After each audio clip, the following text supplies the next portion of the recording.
Bom, bem-vindos a todos.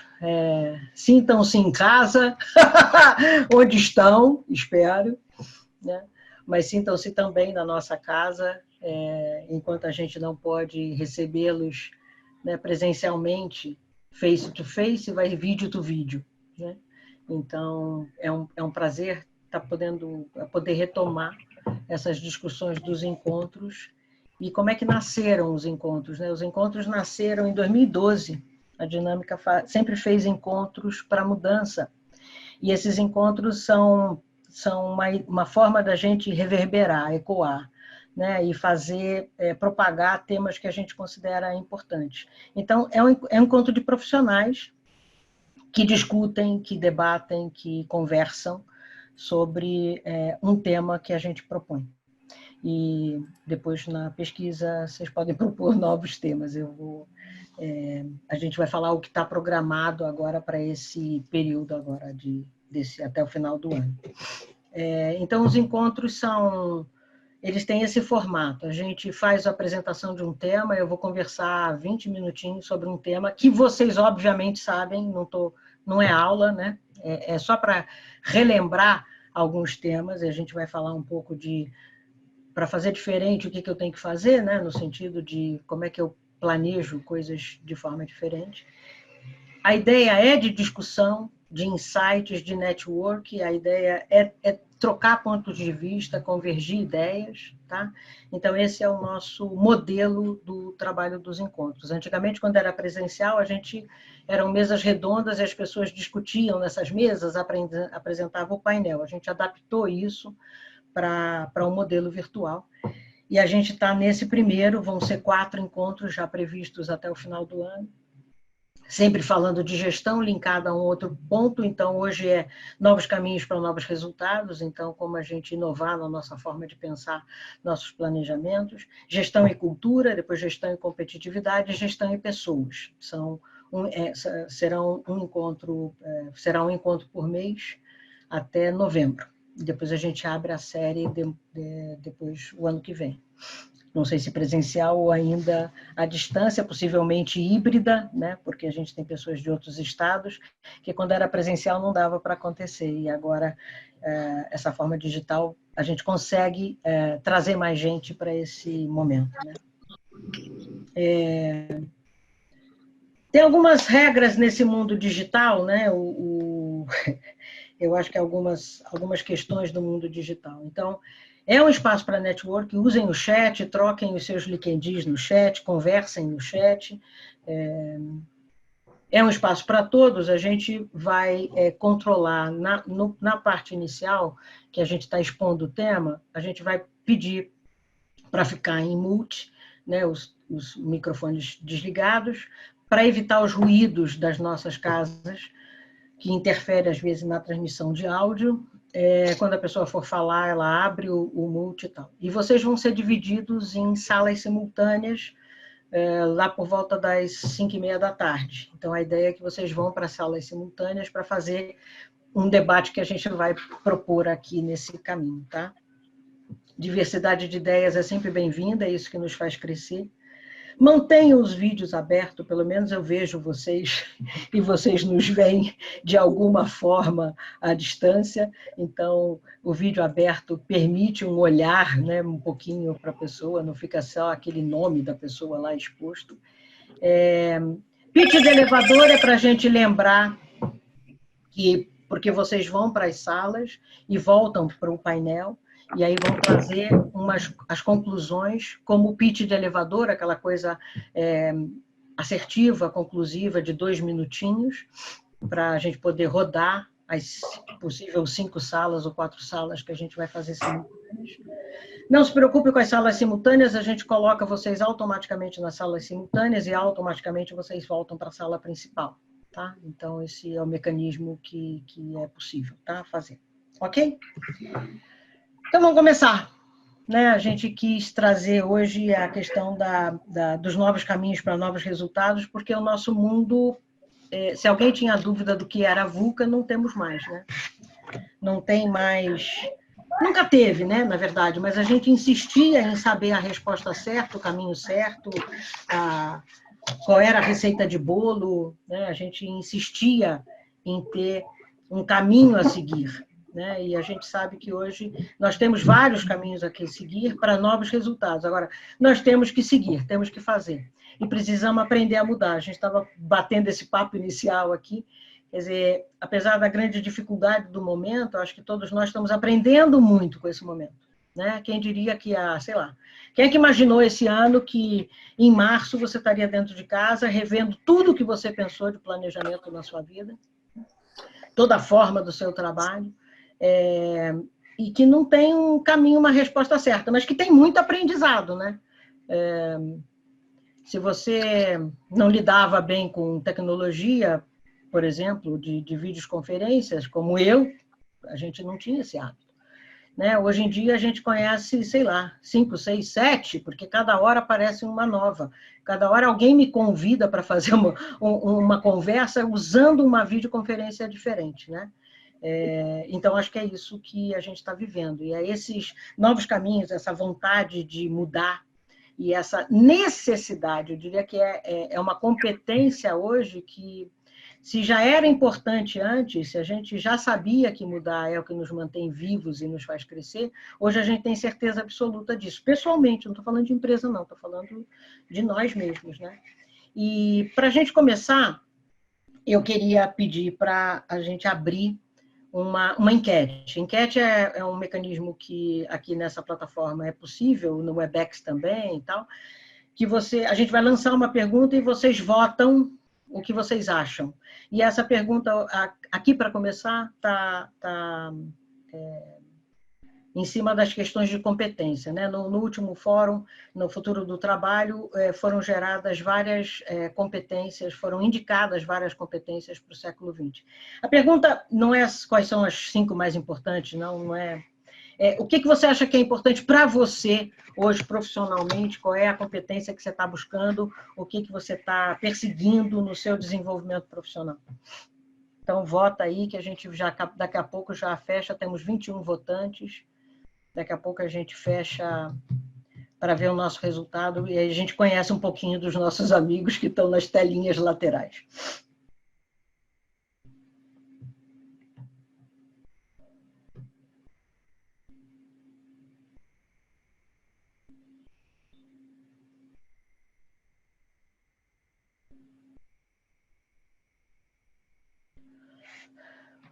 Coragem, gente. Tem 13, 14 votos, temos que chegar a 21.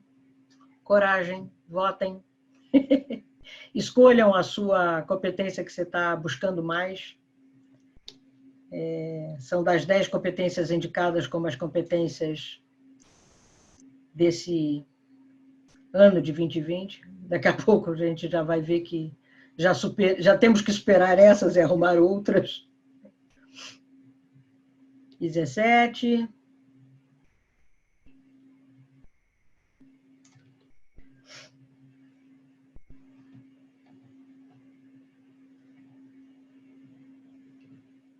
(18). Fechando.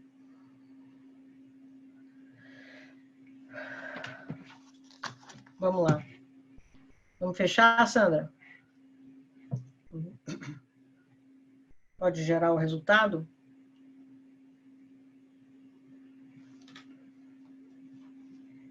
Então, assim, nosso resultado atual está assim, solução, o mais votado, inteligência emocional. A gente achava que isso era bobagem, né?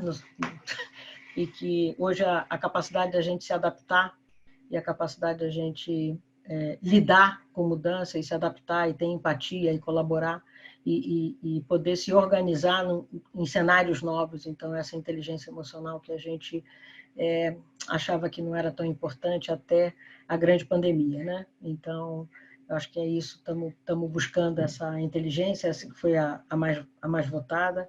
A segunda mais votada, acho que bom senso e tomada de decisão.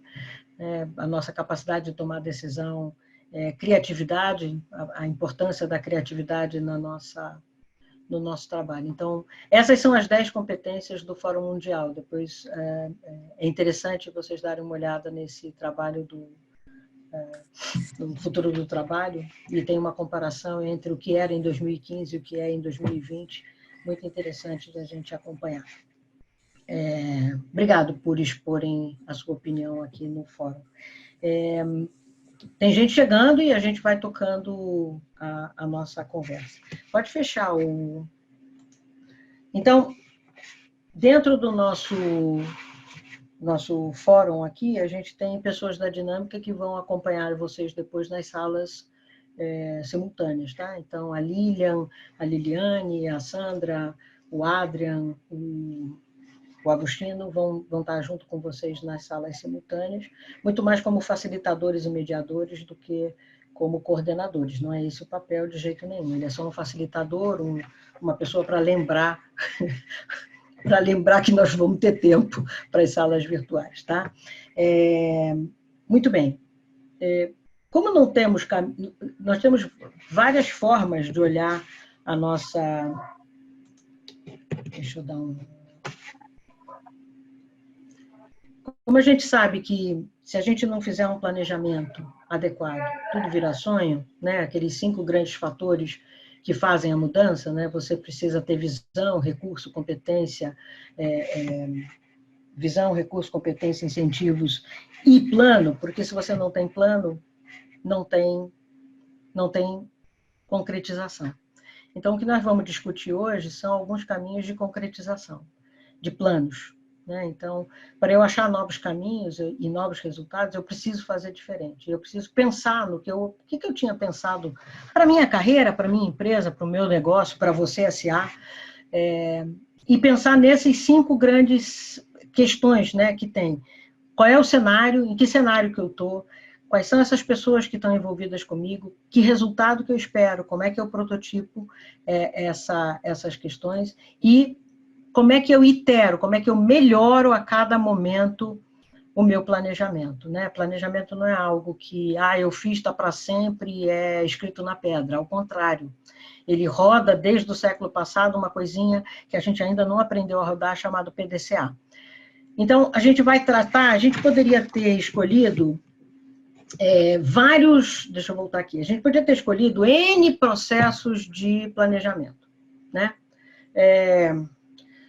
As forças de Kotter, o BSC, BCG, sei lá, o que não falta são metodologias de planejamento. Mas o importante não é a metodologia, mas como você organiza essas suas ideias e atua e age, de fato, nessas suas ideias. Então, por exemplo, na década de 60, a gente teve o SWOT. Na década de 70, a gente teve o Gestão por Objetivo de Drucker. E vamos combinar que o Gestão por Objetivo de Drucker, a versão melhorada dele chama-se OKR, nós vamos falar dele, né? Porque, na verdade, o OKR é uma gestão, é uma visão melhorada do Gestão por Objetivo de Drucker, aliás, assumido pelo pai do OKR, né? Então, já se fazia isso. O OKR ficou famoso por causa do Google, mas ele é um processo da década de 70, do século passado, que a gente ainda está aprendendo a usar. Então, a gente poderia ter escolhido N processos de repensar o nosso cenário, repensar os nossos planos, mas a gente escolheu 3. Né? E aí, claro que sempre é uma escolha estratégica, qualquer escolha na vida é uma escolha estratégica, a gente escolheu 3. E essas 3 eu vou explicar para vocês por que dessas 3, né? Por que escolhemos essas 3. Escolhi o SOAR. O SOAR é um parente do SWOT. Tá? O SWOT trabalhava numa visão mais de fraquezas e ameaças, o SOAR trabalha numa visão mais positiva quando você vai olhar para o seu planejamento. Então, ele trabalha essa visão interna e externa, ele trabalha também as forças, né, as oportunidades, mas ele trabalha 2 pontos que eu gosto muito, que são as aspirações e os resultados. Então, ele pergunta, ele faz a gente parar para refletir, tá bom, o que a gente faz bem? O que eu faço bem na minha carreira? O que eu faço bem na minha empresa? O que eu faço bem no meu plano de vida? Quais são as oportunidades que eu tenho para alavancar? Então, ele trabalha com as nossas forças, ele não trabalha com as fraquezas, ele trabalha com as forças e com as nossas aspirações e com o que eu quero de resultado. Então, ele é um processo da década de 80. O SOAR é um pouco antes, e ele é um processo que traz essa visão mais positiva, mais de engajadora, de trabalhar com a visão mais realizadora do que o SWOT que trabalha mais com fraquezas e ameaças. Então, essa visão do SOAR eu tenho aplicado em alguns locais. Por exemplo, você quer melhorar a cultura da sua empresa. Então, tá bom. O que a gente faz bem sobre a cultura? O que a gente tem a oportunidade de alavancar? Que aspirações que você tem, que resultados você espera? Então, quais são as suas forças e o que você pode fazer melhor? Ou você quer alavancar, melhorar as suas vendas, né? Então, quais são as nossas forças, quais são as oportunidades, as nossas aspirações e os nossos resultados? Então, essa é a metodologia que o SOAR traz e que eu acho bastante interessante para a gente pensar. Ele tem algumas dicas que ele diz assim, ó, sempre junta pessoas, e aliás todas as metodologias atualmente, né, todas as técnicas e ferramentais de planejamento, assim, junta pessoas com conhecimentos diferentes, de áreas diferentes, de experiências diferentes, para que tenha visões e percepções diferentes. Então, o SOAR também tem essa recomendação quando você aplica dele, para que a pessoa possa olhar através de outros ângulos e trocar ideias, que é o que vai acontecer na sala simultânea, né? Quando vocês estiverem na sala discutindo. Tá? Ok? Então, esse é o SOAR. A gente tem algumas perguntinhas, por exemplo, o que a gente faz bem? O que a gente se destaca? O que a gente se orgulha? Né? Quais são as minhas aspirações? O que eu quero ser no futuro, quando eu crescer? Sabe, criança, o que você quer ser quando crescer? Só que não precisa pensar daqui a 5 anos. Né? Então, pensa daqui a, sim, esquece 2020, porque já foi, né? Mas pensa em 21, primeiro trimestre de 21. Né? Quais são as suas aspirações para o primeiro trimestre de 21? Que resultado você espera nesse primeiro trimestre de 21? Quais são as medidas, os indicadores? Veja, todas essas técnicas, já lá desde a década de 50, falavam em medição, em indicadores, e na nossa capacidade disso ser entendido como, não como uma cobrança, mas como uma disciplina de gestão. Né? Vamos lá. Segunda técnica que a gente está trazendo para lembrar, né, vocês conhecem, é o TAR do OKR, que todo mundo fala, que agora virou a coqueluche do momento, porque ele, na verdade, é uma coisa da década de 70, lá feita pelo John Doerr, que era um investidor no Vale do Silício. Ele levou essa técnica, é um aprimoramento, e ele mesmo fala, da gestão por objetivo de Drucker, que é da década de 50, e ficou um sucesso, porque lá no final dos anos 90 ele indica para o Google usar. O Google estava começando e ele indicou para o Google. O OKR tem uma característica de espalhar os resultados chaves para toda a estrutura. Então, claro que eu estou falando de culturas que vão trabalhar a transparência da sua comunicação, a transparência das suas estratégias. Então, o OKR ela é uma forma de você comunicar melhor a sua estratégia e você envolver efetivamente as pessoas da sua equipe nos resultados. Então, ele diz, olha, defina metas claras, objetivos claros, né? Estabeleça 40% top-down, mas 60% é bottom-up. Ou seja, você faz os objetivos, mas as metas, o passo a passo, é da equipe. E o KR, né, o resultado-chave, é tangível, ele é quantificável. Então, por exemplo, você fala assim, eu quero me tornar uma referência no mercado para o tema tal. Esse é um objetivo. Muito bem. Qual seria um resultado esperado? Nos próximos 3 meses, eu vou estar no primeiro lugar do Google, quando alguém consultar lá gestão de mudança, vai aparecer o meu nome. Né? Ou eu vou estar com mais de X pessoas inscritas na minha base de contatos. Ou eu quero alavancar um resultado, eu quero alavancar, escalar as minhas vendas. Esse é um objetivo. Então, quais são os KRs? Um KR vai ser dobrar o número de leads no final do mês. Então, o KR, o resultado-chave, ele é definido e pensado pela equipe. Cada pessoa tem, cada departamento tem e tem um objetivo. Eu posso ter um objetivo mais longo? Posso, claro. Posso ter um objetivo que vai demorar eu ser o número 1, né, do mercado, e ele é um objetivo de mais longo prazo, mas que eu vou dividir necessariamente em entregas ou estratégias, né, de KR, de resultados objetivos curtos. Então, uma das recomendações é que prazos curtos e medição constante. E entender que a medição não é uma forma de cobrança, mas é uma forma de você perceber o avanço. Né? Se você não tem plano, e se você...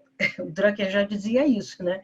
Se você não mede, você não gerencia. Se você não tem indicadores, você não sabe para onde está indo, qualquer lugar serve. Então, deixe os OKRs à vista de todos. Faça com que essa medição de resultado faça parte da cultura da sua empresa. Quando você tem um método como o OKR, você vai implantar a primeira vez, ou o SOAR, misto com o OKR e misto com o próximo que a gente vai falar, não quer dizer que na primeira vez vai dar tudo certo, ficou perfeito, claro que não. Né? Na primeira vez, você está no aprendizado. Então, se você tem que ter um negócio chamado disciplina, método com disciplina para gerar competência. Então, na segunda, terceira vez que você rodar o OKR na sua instituição, na sua organização, com o seu time, na sua vida, né, para os seus objetivos pessoais, as suas metas pessoais, a primeira vez vai ser um pouco mais enrolado. Né? As pessoas vão ter um pouco mais de dificuldade. A segunda melhora, a terceira melhora. Então, uma das características que se diz do OKR é tem a disciplina, que vale para qualquer metodologia. Né? Não é, eu usei e não gostei. Né? Tem a disciplina para rodar isso algumas vezes, para ela virar uma competência no seu modo de agir. Tá? Os benefícios do OKR, eles são diversos. Né? Você pode ter agilidade com ciclos curtos, engajamento das pessoas, transparência, autonomia, responsabilidade. E eu acho que uma das coisas que ele traz é assim, defina objetivos que sejam agressivos, mas que sejam realistas. Então, sabe aquela técnica antiga chamada SMART, que também veio no Gestão por Objetivo? Então, ele tem que ser SMART, ele tem que ser factível no tempo, ele tem que ser realista, ok? Então, lembrando só que o OKR é uma das técnicas hoje bastante usada em algumas instituições, na Amazon, no Google, em empresas de mercado, empresas abertas a mercado, já usando bastante o OKR como uma das ferramentas de planejamento, numa forma de envolvimento e engajamento de todas as pessoas da organização. É uma forma de fazer diferente, porque é uma forma que pressupõe eu ter uma cultura mais democrática e participativa, que pressupõe que o cara que está lá em cima, no 10º andar, que em geral nos prédios grandes é onde fica a diretoria, ele não sabe tudo. Pressupõe que todos os andares do prédio têm participação, pressupõe que todas as pessoas da sua equipe, né, têm participação. Então, ele pressupõe uma cultura que a gente está chamando atualmente de cultura da sociedade 5.0, uma cultura ágil, no sentido de uma cultura que olha para a pessoa de uma forma de que ela é realmente uma pessoa do conhecimento, né? Que ela não é como é que chama? Um parafuso da sua engrenagem, mas ela faz parte do conhecimento da sua organidade. Então, aplicar o OKR pressupõe que você tenha uma cultura, que você trabalhe para uma cultura mais participativa, colaborativa, né? E que você ouça de uma forma bastante aberta os pareceres da sua equipe. Né? Terceira técnica que a gente vai lembrar, que a gente quer que vocês relembrem e pensem como aplicar aí no repensar dos seus caminhos, é o Design Thinking. Né? Então, o Design Thinking, ele é uma abordagem, ele é um processo.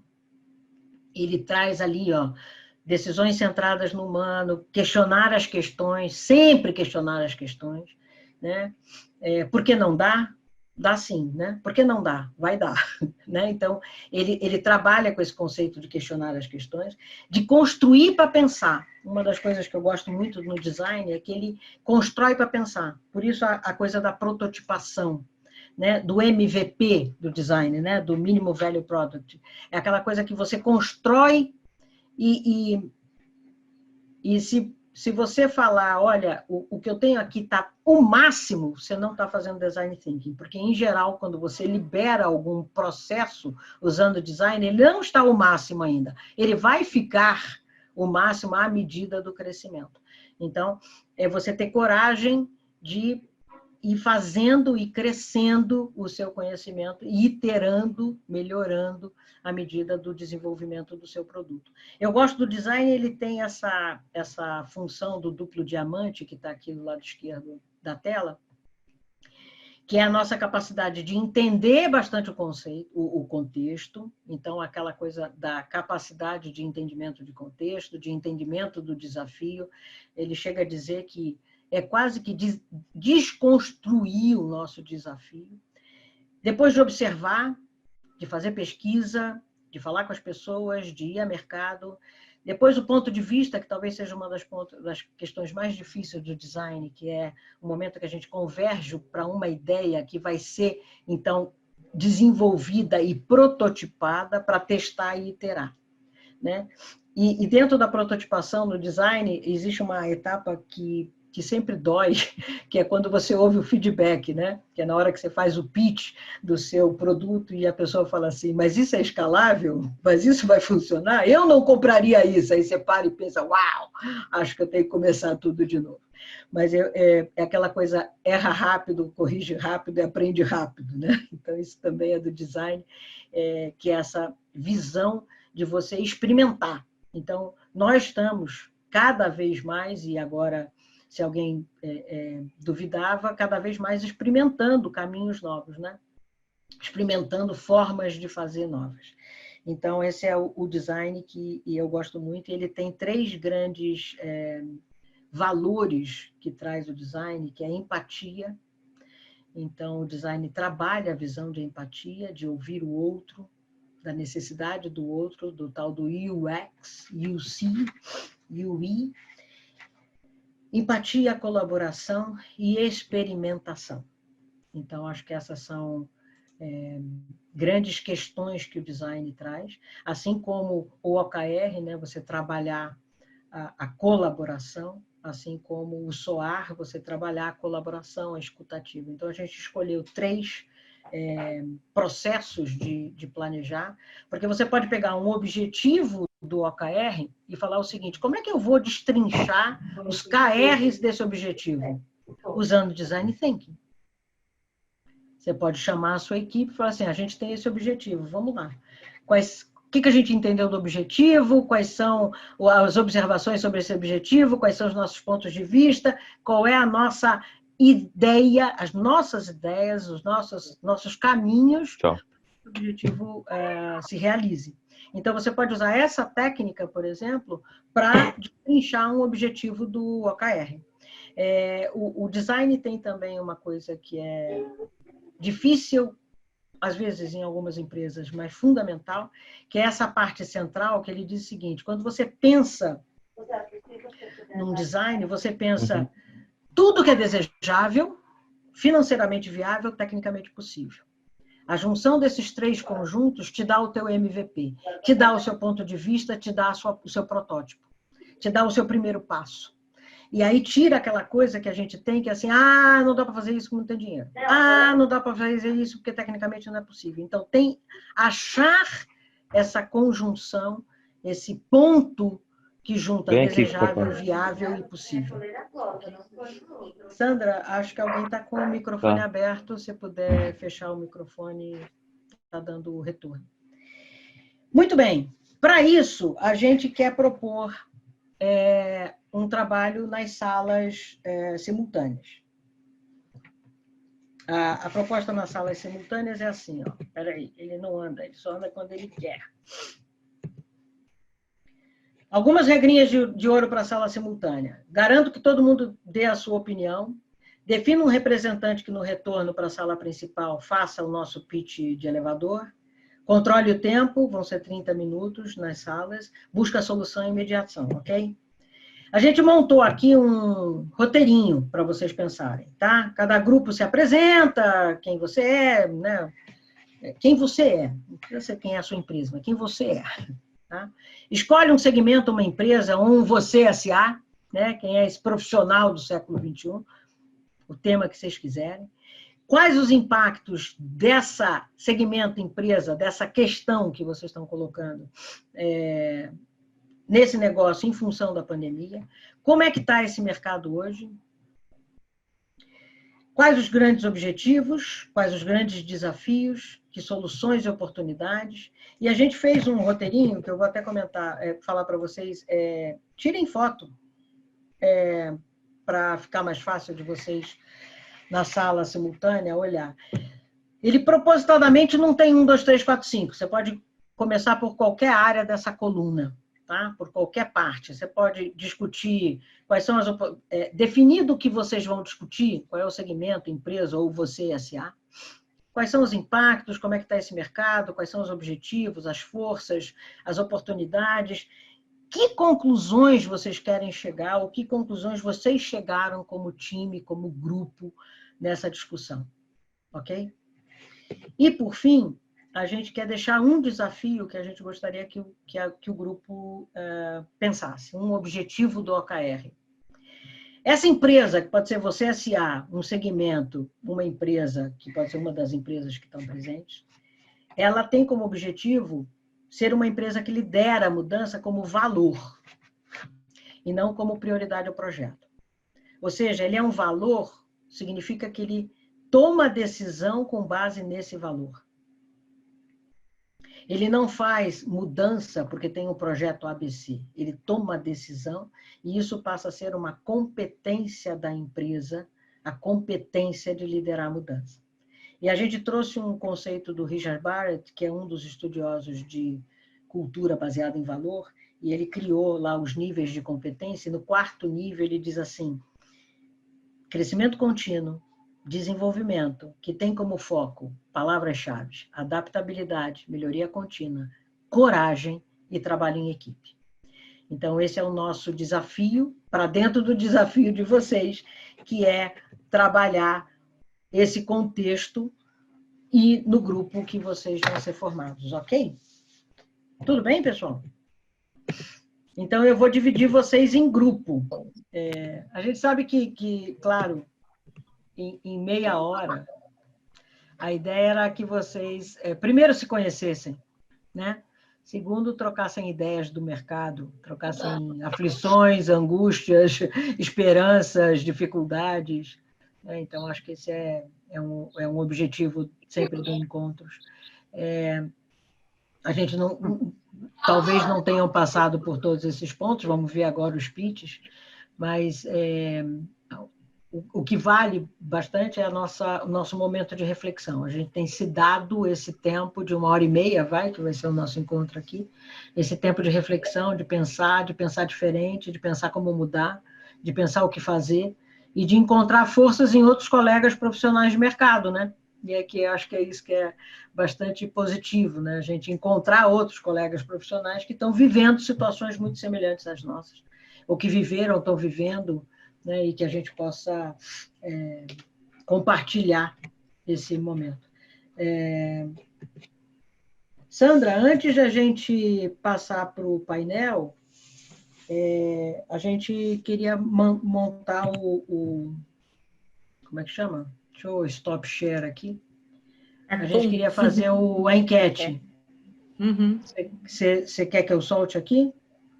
Onde ela está? Posso soltar? Eu solto. Você solta? Solto. Então, a gente vai fazer 2 enquetes antes de abrir a conversa dos grupos, que é um pouco para entender os objetivos de 21 de vocês e os objetivos e os desafios de 21.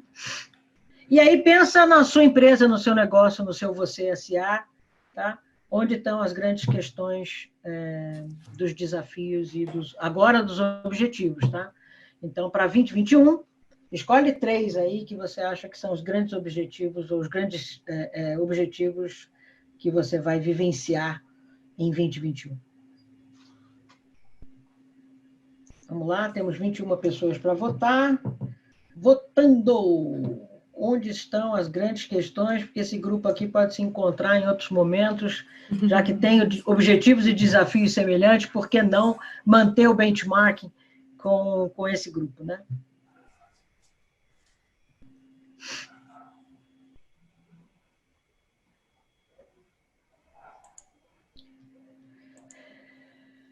Fechando, quase fechando. 76%, faltam algumas pessoas para votar. Todo mundo já votou. 18, 19.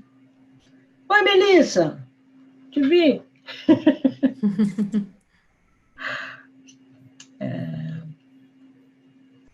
Posso fechar? Tem 18 votantes. 3 aí não estão querendo votar.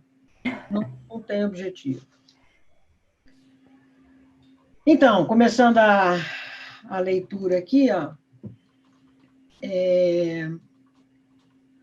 aumentar a competitividade, né? O grande objetivo aí da maioria. Aumentar a competitividade pessoal, profissional das nossas empresas. Um outro grande objetivo, aumentar a produtividade. Essa é uma grande questão no Brasil. Não significa fazer mais rápido, né? Não é isso. Assim como ágil não é fazer depressa. Outro dia alguém estava me dizendo isso. Não, mas aqui não precisa ser ágil, a gente pode fazer devagar. Não! E eu estava ouvindo uma conversa numa das salas, é mudar mindset, né? Precisa mudar muito o modelo mental que a gente tem. Acho que um outro grande desafio aqui, deixa eu ver... Por que você não falou para ele? Não é isso, mas faça rápido. Mas faça rápido, né? Pode não ser isso, mas se fizer rápido é melhor. Erra rápido, corrige rápido, né? Aumentar a produtividade, adequar a equipe à cultura da empresa, né? Adequar a equipe e pessoas, né? À cultura da empresa. A questão cultural hoje tem se destacado como uma grande questão para todas as empresas. Todos os seminários que a gente vai, que a gente passa, conversa no mercado, hoje tem sido um ponto de atenção. E como é que isso vai se concretizar nas empresas? Então, vocês estão aqui refletindo um pouco. Desenvolver soft skills, né? Aquela nossa primeira pesquisa dos 10 competências aí dos anos 20, do século 21, quais são aquelas que estão pegando, né? Então, desenvolver os nossos soft skills e os soft skills das nossas equipes, né? Então, essa é a primeira pesquisa para a gente nos entender aqui. Estamos alinhados aqui nos grandes desafios. E agora, os grandes objetivos, e agora a segunda é quais são os grandes desafios que a sua empresa, negócio, você, SA, tem. Escolhe 3 aí.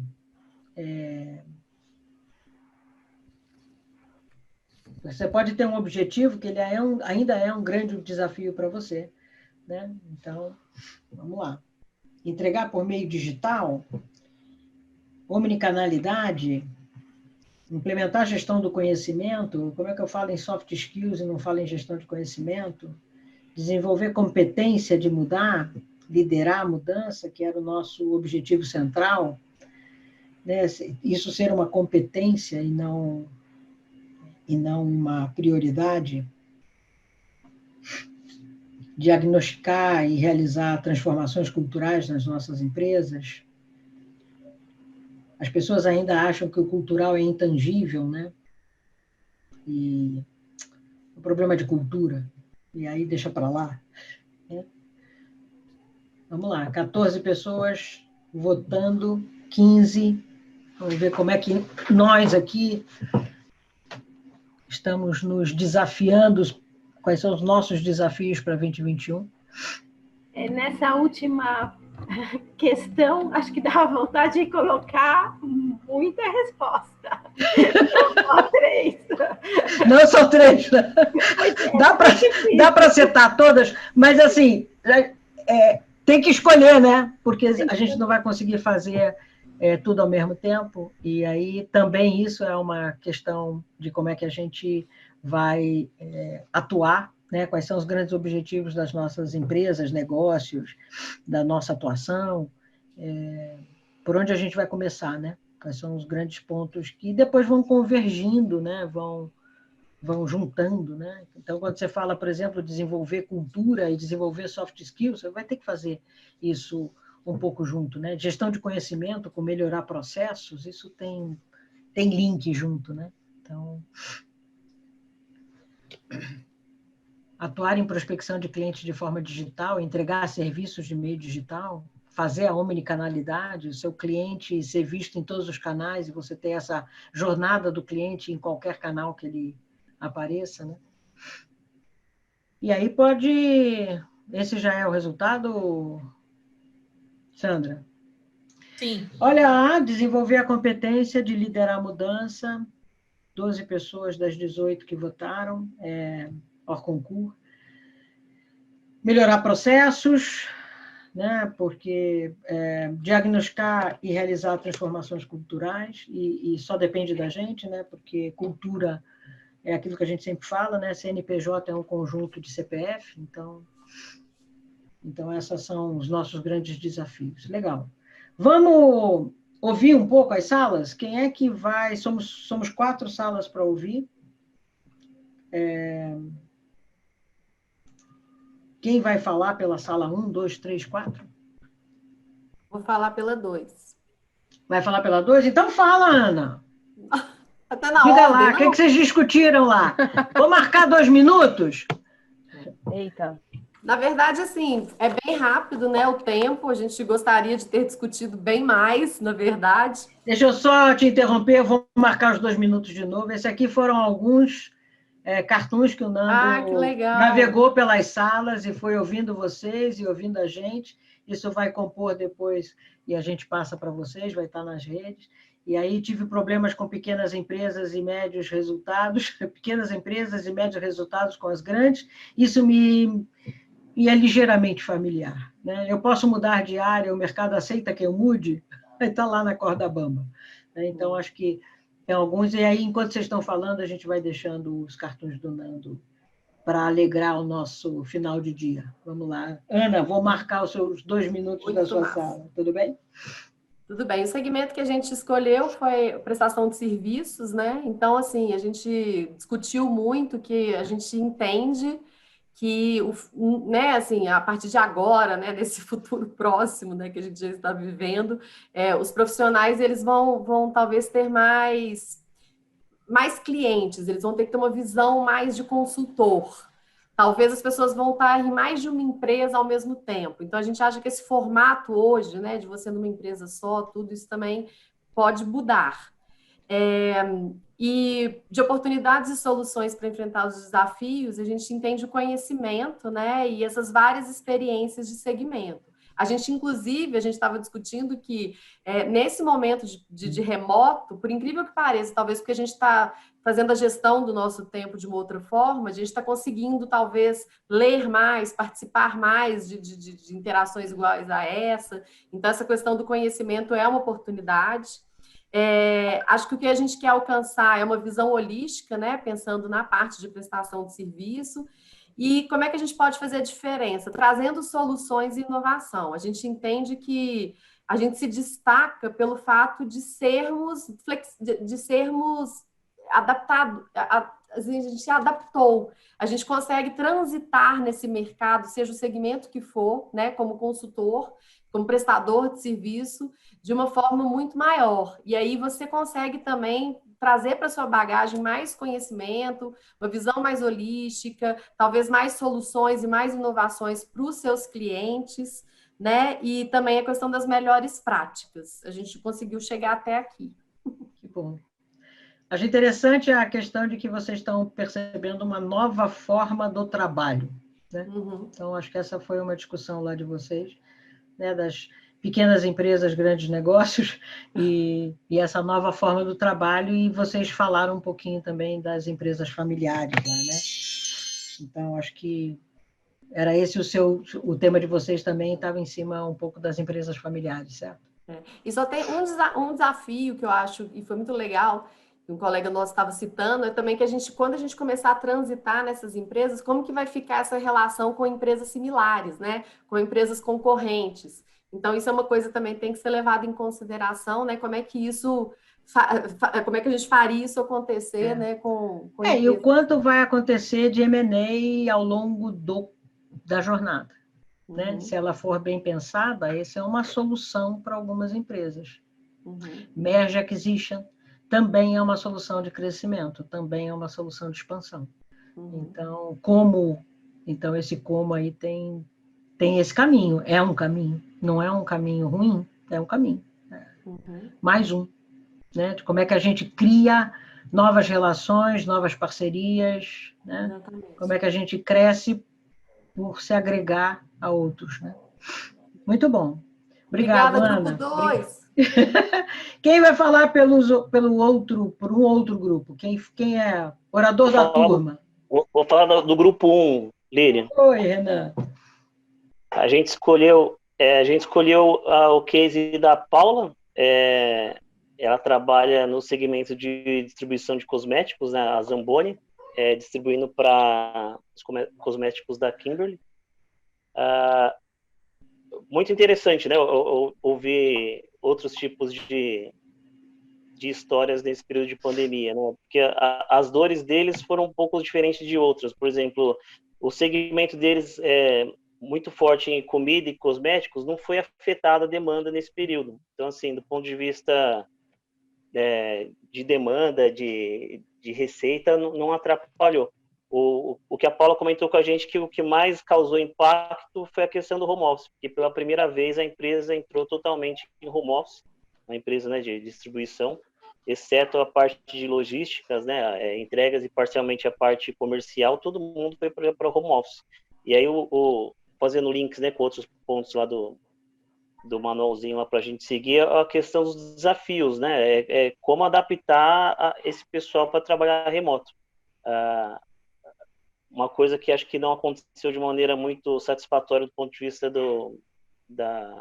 dos empregados é a questão da comunicação, né? A questão de entender essas dores aí que eles tiveram de trabalhar remoto, a percepção de que todo mundo está trabalhando mais. O impacto, outro tipo de impacto aconteceu em relação à redução de crédito para clientes de menor porte, e também para aliviar um pouco os custos, a empresa diminuiu o valor de alguns subsídios, né? Plano de saúde, cartão corporativo, mas sempre com foco em manter os empregos. Também acho que foi outro ponto bastante interessante, é que várias empresas seguiram nesse caminho, né? Graças a Deus. Desafios, ela comentou a questão tanto dessa adaptação ao trabalho remoto quanto à comunicação, e ela falou da falta de foco no longo prazo. É uma coisa que achei bem interessante, porque assim, acho que tá todo mundo atrás de entender o que é o longo prazo. Até no curto prazo tá difícil de entender para onde a gente vai, né? Sim. Acabou o tempo, né? Essa campanha acabou o tempo. Né? Mas o que é o longo prazo e o que é o curto prazo, né? A pandemia tirou a gente daquele conceito anual, porque tudo que a gente pensou no início do ano não vale mais nada, né? É verdade. E tem o nível 1, que é a sobrevivência da maioria das empresas, né? E de nós mesmos, né? Muito bom. Obrigado, Renan. Obrigado, turma, pela discussão. Valeu, legal. Grupo 1. Obrigado, Grupo 1. Quem fala? Quem é o próximo? Oi, Melissa. Vamos lá. Sou a representante do Grupo 3.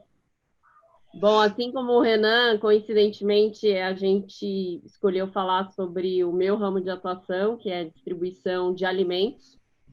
Nós temos uma empresa familiar no norte, em Manaus, e eu fico aqui em São Paulo, então, o primeiro desafio é essa questão, né, de não poder se deslocar. Mas a gente conversou bastante pelo seguinte, um dos desafios, né, com essa pegada digital foi que, logo no começo da pandemia, a gente vê uma oportunidade de acelerar nossa digitalização, dessa questão do omnicanal. Só que, na verdade, inclusive foi um ponto trazido pelo nosso colega Roberto, que, assim, por a gente estar num segmento muito tradicional, né, que é aquele modelo de distribuidora, que atende o pequeno varejinho, né, uma parte dos nossos canais, embora a gente também atenda as grandes redes, né, Carrefour e DB em Manaus, mas uma boa parcela do nosso faturamento vem do varejinho, e esse é essencialmente tradicional. Então, você tem aquele vendedor que já conhece o dono do mercadinho, né? Inclusive, o Stefan comentou, né, que tem também essas experiências parecido com o modelo de distribuição de bebidas, né? O cara já sabe o que o cliente compra, vai lá meio que para tirar o pedido, etc. Então, assim, um dos grandes desafios da gente estabelecer o nosso canal digital, o nosso B2B, primeira coisa é essa, de mindset, né? Então, assim, primeiro fazer o vendedor entender que ao cliente migrar uma parte para o B2B, não necessariamente vai, vamos dizer assim, canibalizar o trabalho dele. Então, eu comentei com eles que, ao a gente estruturar essa plataforma, um dos cuidados, por exemplo, foi na remuneração do vendedor. E se o cliente é atendido pelo vendedor José, quando ele bota um pedido no B2B, ele também vai receber uma parcela daquela venda, né? Também comentamos da questão de efetivamente funcionar, né? Porque como o modelo é muito tradicionalzão, vestindo um macaco velho, né? Foi o que o Roberto colocou. Às vezes a gente tenta mudar, mas essencialmente a coisa é muito apegada. Então, assim, eu acho que isso é um ponto muito importante nessa coisa da gente conseguir, de fato, migrar, né? Porque uma outra coisa que a gente comentou no começo da pandemia, a gente tentou colocar uma parte da nossa força de vendas em home office, não conseguimos. Ao contrário da nossa colega dos cosméticos, porque no nosso caso, assim, o vendedor se sentiu tão impactado de não conseguir colocar esses pedidos, né, por telefone ou por WhatsApp, que ele demorou uma semana, todo mundo voltou para a rua. Eu vou pedir para você concluir, Melissa, para poder Sim. passar para o último grupo e Perfeito. A gente não romper então, muito o nosso horário de compromisso. Perfeito. Então, o plano de ação é trabalhar efetivamente executar o B2B, trabalhar no mindset de mudança cultural no nosso canal para conseguir aumentar a produtividade por vendedor e alavancar vendas. Perfeito. Muito obrigado, turma, pela discussão. Obrigada, e falta o último grupo. Obrigado. Boa, Melissa. Falta o Vamos último. falar do último grupo. É você, Regina. Bem-vinda. Nós falamos sobre as médias empresas. E aí, primeiro foi um impacto, né, quando começou a pandemia, a Fabiane até trouxe, que nunca tinham pensado em trabalhar em home office e, de repente, aquele controle rígido de horário, de tudo que tinham nas empresas, tiveram que abrir e essas empresas foram para home office, né? E aí, o que aconteceu? As empresas tiveram que se reinventar e abrir oportunidade para novos negócios. Então, esses novos negócios foram montando objetivos diferentes dentro da empresa. Então, como que eu vou trabalhar com home office? Como que eu vou entender toda a tecnologia, começar a mexer com tecnologia e aceitar essa distância, enfim.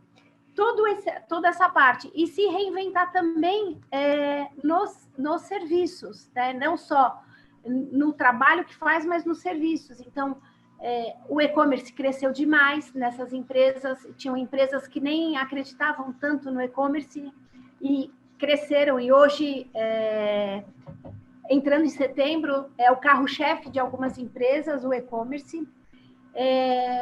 A Rita falou de restaurantes, né, que tiveram que se reinventar. Eu lembro do dono do Paris 6, que teve que, né, nunca pensei em delivery, vou fazer e tudo mais, né? Então, as características de assumir riscos gerenciais para as médias empresas e empresas familiares é um pouco mais difícil. Esse sair da zona de conforto deles é um pouco mais difícil. Mas eles estão aceitando, sim, estão tentando ir para frente. de um modo geral, não querem manter home office, eles querem voltar, eles parece que sentem a necessidade de ver as pessoas, né? E um plano de ação que a gente viu é entender mais rápido o cliente, saber mais rápido o que esse cliente quer, e esse novo normal, como é que vai ser. Então, é o que você falou no começo, a gente não sabe mais o futuro, para quando que a gente vai planejar, né? A gente tem que planejar para agora, mesmo porque essas empresas, elas têm um fluxo de caixa muito restrito. Então, tem que entrar para poder movimentar. Então, a gente falou nisso, né? Muito bom. Acho que foi exatamente isso. Muito bom. Eu acho que você usou o termo, só lembrando que o novo normal não é isso que a gente está vivendo. Por enquanto, a gente está no anormal, porque esse não será o novo normal. Eu não sei qual será. E acho que vai depender muito da gente essa construção, né? De cada um de nós aqui. O que vai ser depois, a gente não sabe. Sabemos que não vai ser assim. Não é assim. Não vai ser assim. Não vai ser um tal de híbrido que a gente não sabe o que é, se as pessoas vão mudar as suas mentalidades ou não, será que a gente vai voltar para o velho normal e toda a questão vai por água abaixo? Então, a gente está nessa construção. Eu acho que esse é um grande desafio, né, para cada profissional, para cada pessoa, né, para cada um de nós que está aqui. Eu quero agradecer muito a vocês. A Sandra colocou no chat o nosso link de pesquisa, de avaliação. É um curto tempo, né, 1h30 para discutir tanta coisa e rever tanta gente e estar junto, né, com vocês. A gente vai mandar um resumo amanhã, pelo menos, das enquetes que nós fizemos com vocês, para que vocês tenham um pouco essa lembrança do que foram os temas. E agradecer imensamente a presença, a participação, a discussão. A gente tem um próximo encontro, dia 30/9, também nesse modelo, mas aí para falar exatamente da transformação digital e cultural, né? Não existe transformação digital sem cultural, elas andam de mão dada, não dá para fazer, né, digital sem cultural, né? Então, acho que a gente vai falar um pouco disso, esse vai ser a provocação, né, das reflexões do dia 30/9, e eu agradeço imensamente, desculpa a gente ter 5 minutos além do horário que estava estabelecido, mas eu agradeço muito a presença de todos vocês aqui, e espero revê-los no dia 30/9. E convidem os colegas que vocês acharem que vão gostar de fazer essa troca de informações e esse encontro virtual.